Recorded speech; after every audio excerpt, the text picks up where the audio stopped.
The original Borderlands passed me by, so I'm coming at this review with a totally fresh perspective on the game. As you're probably aware, it's something between an FPS and an RPG, and its major hook is 4-player co-op. Think of it a bit like a cel-shaded Fallout 3 with a silly sense of humour, and you'll be some way there. I'm told this sequel picks up pretty much where the last game ended. You play as one of 4 new Vault Hunters who have entered the Borderlands of Pandora, and straight away you're all blown to smithereens by Handsome Jack, a prospector who's mining the place, causing earthquakes and generally upsetting everyone. Luckily you don't quite die, so you pick yourself up as one of 4 class types and set about on your open world journey. You can play as a Commando who can drop a turret to turn the tide, a Siren who can pick up enemies with a purple phase lock, an Assassin who can turn invisible and sneak up for powerful melee attacks, or a Gunzerker who can take a lot of punishment and wield 2 heavy guns at once. And there are lots of guns to choose from. In fact, loot is dropped and found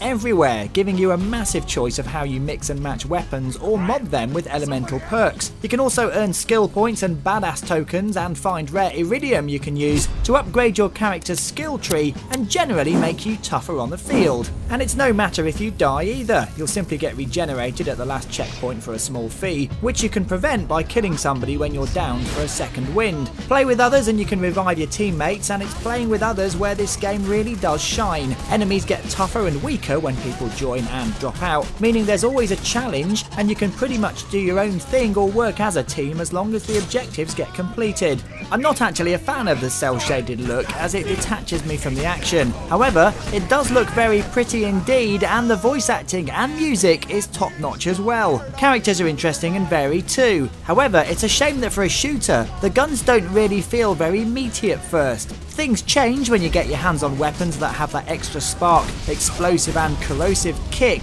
but at first, standard bullets just aren't that fun. Enemies also occasionally get stuck on scenery and ignore you even though you're targeting them from distance, and driving could have been refined a little bit more. The steering system is just plain awkward. Borderlands 2 is definitely a quality game, but do make sure you play it with friends. It can feel a little bit lonely when you explore Pandora alone. This game gives back as much as you put in, and it gets 9 out of 10.